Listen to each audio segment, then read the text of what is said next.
Hey, everybody. Welcome to the PHCC of Washington podcast, where we've built this for PHC contractors that want real talk, straight answers, and a network that has their back. I'm Todd Allred. I'm the executive director for the PHCC of Washington. I'm a journeyman plumber. I'm a former contractor, and I have with me Dennis the Apprentice. Dennis. Yes, Dennis the Apprentice here, contractor and current PHCC zone director of PHCC National. Is actually a national organization as well. So, Todd, last night's network meeting was awesome. It was awesome. We had about 10 contractors there, and I think 5 or 6 associate and affiliate members there, 18 people. We filled the room. It was fantastic. I think that's one of the coolest things about a PHCC. A lot of people go, what is PHCC? First of all, it's plumbing, heating, cooling contractors. And then it's just a network, like you mentioned in the intro, that like we're all in this together. We're not actually competitors. We're all trying to figure this out. There's plenty of work for all of us. And so it's so cool to get in a room of people that understand what we're going through, right? We talk to our buddies and they have no idea what we're talking about. But you get into a room of contractors, and once you get us in there, it's hard to get us out. I was there till like 9:30 at night. Yeah, we had 2 contractors show up that are non-members of the association. And I was talking with him and he goes, yeah, man, running a business. I said, yeah, we're tradespeople. We decided to start running a business. We don't know everything about running a business. And so we have to learn. And he goes, yeah, there's questions I have, but I can't get answers for on YouTube. I said, dude, Right. The people in this room, the answers are in this room. And this networking here, this value of our association is hard to explain to people. It's hard to put a monetary value to, but it's that intangible value of developing relationships with contractors in your market that is so powerful. And like you say, the answer is in the room. It is. A lot of people came, I think that was the topic, was how to get the phone ringing, right? Some people are having a hard time getting the phone to ring. We had a guest speaker there that I had never met before, but she was super sharp and she had some tangible things to do to help us make our phone ring. She had about 25 minutes and she covered a lot of ground, which tells me that she knows what she's talking about. So our contractors that were there, they were engaged. They weren't looking in their phones. They weren't browsing the internet. They were looking in her eyes as she was talking. And when she got done, she gave them 4 things to go back to their business with. Week 1, week 2, week 3, week 4. Do these things in the next 4 weeks and you'll be optimized. Not to put you on the spot, but do you happen to know what those 4 things were? One of them was make sure that your GMB, your Google business profile, is correct and accurate and optimized. She encouraged everybody numerous times to make sure that if you're doing LSA, that you need to answer the phone inside of 15 seconds and that you're interacting with Google, and understanding that Google cares about how fast you answer the phone, making sure that your website is about the customer, not about you. So many plumbing companies have on their website, hey, I've been doing this for this long and we have this much experience. And when I had my business, that's what we had on our website. My mind got blown when she started talking about, you tell them, hey, you're calling us, have a landing page that says we can be there inside of 24 hours. Make it about the customer. We can fix whatever you have going on, and educate them. And then make sure that your website is only 10 to 15 pages. Really? Yes. Interesting.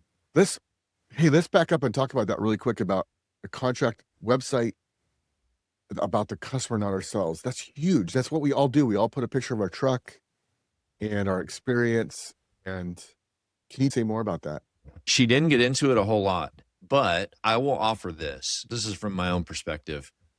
The consumer that has a water line broken and their house is flooded, their sewer is backed up, the kitchen sink isn't draining, and they got company coming over, they don't care about you. They don't care about you. They don't care what your truck looks like. They don't care about nothing. What they care about is getting it fixed. So if you make your marketing about them, you're going to gather trust right away. Now, the brand is all part of that. You talk to Chun, she'll tell you that the brand is super important as well. But at the end of the day, when the consumer is under pressure, at that moment, the brand doesn't matter, except that it might be top of mind to them because they saw your billboard, they saw your truck, they saw whatever. But when they go to your website, if you make it about them, you've gained trust, they're likely to call you. That makes sense. Yeah, no one wants to fly by night necessarily. One thing I've noticed is we're always trying to say what we know, but if you say you're a plumber, you don't actually have to say all that stuff because they just assume if you're a plumber, then you know these things, right? They do assume. It's a trust thing. It's like MD. If someone Yes. calls them an MD, you're going to assume that when they talk to you about what's wrong with whatever you're talking to them about, that they know what they're saying is accurate and true. Very cool. And then you said something about answering the phone, something about how quick we answer the phone. Yeah. Local service ads with Google. She talked about that it matters. By the second ring, you need to pick up the phone. If you don't pick up the phone with a live answer, then Google thinks that you don't care as much. And they will move you down the list because they're calling numerous people. And the people that answer the quickest, it's all about quick service for the consumer. It's about the consumer. But Google acts as that middleman because they're collecting money from you for that lead. And if you're going to pay money for that lead, you probably need to understand their system and make sure you're exercising it to your benefit and your consumer's benefit. Very cool. So these network meetings, it's so hard to get out of our own comfort zone and get to them. I remember my first one, I was drugged to one. But then I met several people and started several relationships I know are going to pay off. Like she was a super sharp resource for marketing. I met a couple other contractors that I'd seen their trucks, but then I got to talk to them. And cool guys. I know one guy is going to IAPMO meetings. And I didn't even know they were going on, Todd, actually, but they're going on. And what's cool about that is the inspectors are there. And so you can actually get to know your inspectors so they're not the enemy. They're part of the team of protecting the health of the nation, right? Yeah. He's taking all his guys there and they're becoming friends with the inspectors. And if I hadn't gone to the meeting last night, I'd kind of forgotten my IAPMO meetings, to be honest. Right? It's difficult for IAPMO to market their meetings unless you're a member already. They're not professional marketers. They're tradespeople. They're volunteers that run the chapters. Back when I was running my business, I did the same thing. IAPMO is what runs the UPC code. Yeah. And they have their own association, but they get together like every other month or every month. What I did with my guys is I'd buy pizza and drinks and we'd sit and they would talk about something in particular, like backflow prevention or whatever was the hot topic of the day. And then we could actually ask, hey, why did I fail this inspection? This is what I did and I failed. And you could have discussions with the inspectors about why jobs pass or fail and what they're really looking for. And for us, it was back in the day, it was super powerful to go to those meetings and understand the life of the inspector so that we can work better together. Yeah, there's huge value in relationships, right? And the other value of the IAPMO meetings that I always got out of them is that they were always talking to us about the decisions that were coming down the pipe for us, pun intended. If they were saying, hey, we're going to start enforcing this code in this way for this reason, and here's why, and we need you guys to know about it so you're not caught off guard. You're either at the table or you're on the menu in a sense, right? Absolutely. So PHCC's got this new no hour left behind thing. Yeah. That was a major concern. A lot of the contractors are having trouble with L&I. We should probably talk about that a little bit too, because we went over that last night. We developed a software tool. We call it the No Hour Left Behind. You have to be a member of the association to access it. We are collaborating with labor and industries on this as well. But the idea is that you keep track of your trainees, your plumbers, your contractor registrations. You put all your dates in there for your expirations. You put the links to the profiles for the people that are working for you at your business. And so you get notifications 90, 60, 30 days before they expire. They can go on the website. You can check and say, oh, yeah, hey, Dennis, you're coming up on 90 days to renew. And I see that you don't have your 8 hours continued education. So go get your education. And then you can assign the hours. You can assign the certified plumber that's doing the supervision. The idea is that with this app is that you can't get the math wrong. So if you make a mistake and you try to assign too many hours from 2 trainees from a certified plumber, it won't let you do that. It'll give you a warning. You can generate the affidavit right there, create it right in our software tool. Unfortunately, you have to print it out, have it notarized, and then you can scan it back in and email it through the secure email over to the department. And we're working with labor and industries to create Trust Our Tool so that when our affidavits come in, that they are streamlined and move through quickly.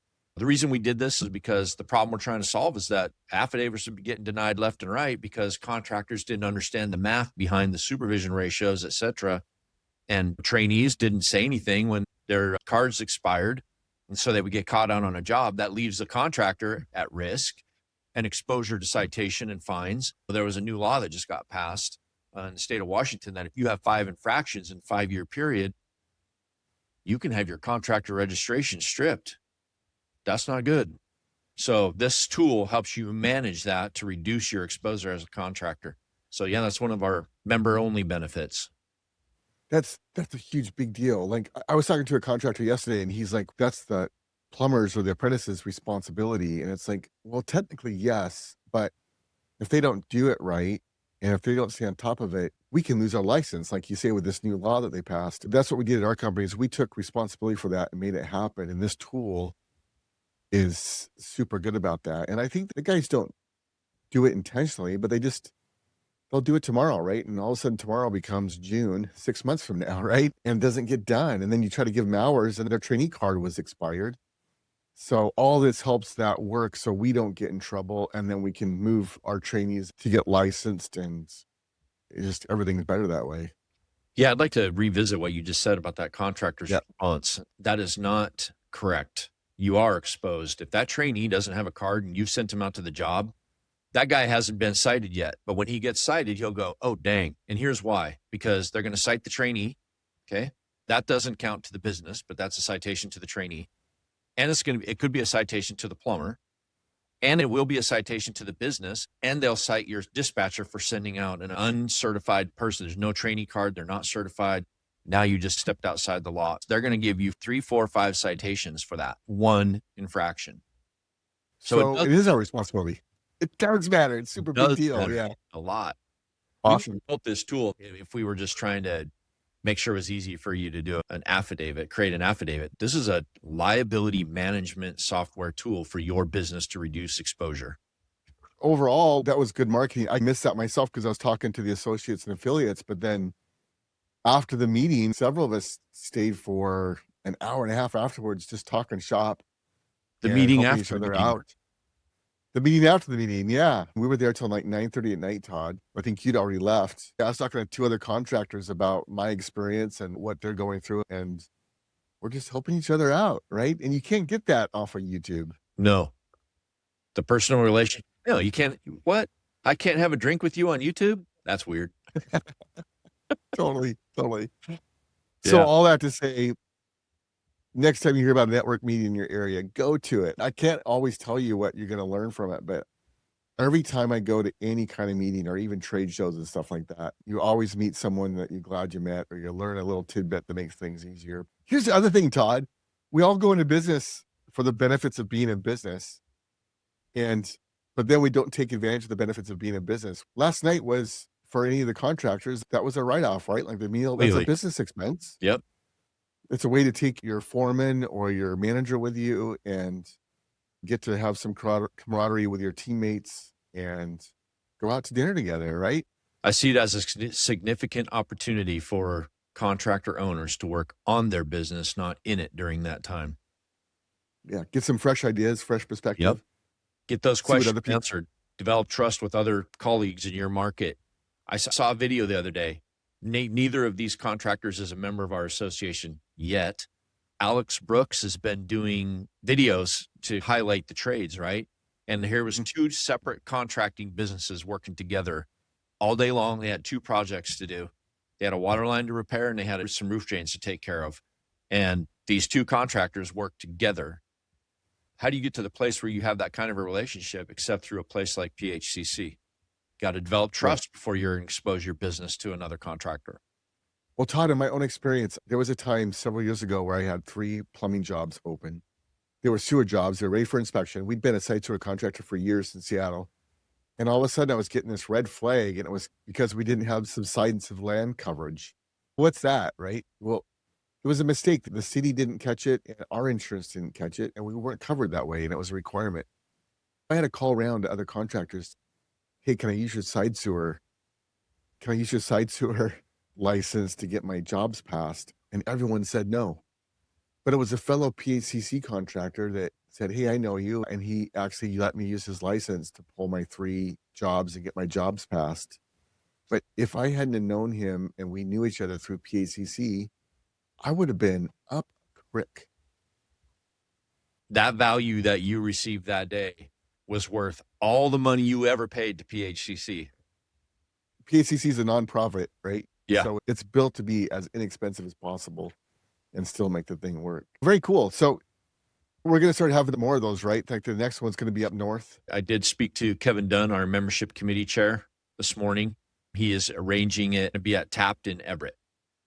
Is that in April? Yeah, it's in April, but I'm not sure what day.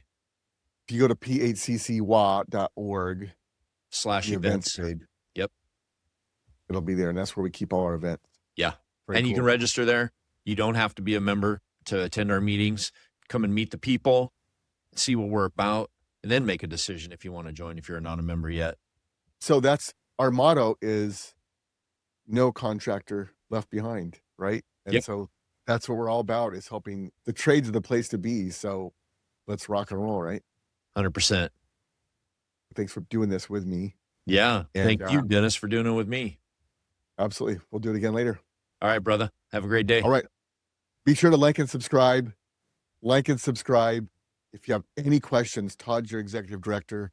If you have anything about industry, you can go to phccywa.org. There's a lot of resources there, and you can contact Todd for any questions. And our whole goal is to help you do better in contracting. See ya. See ya.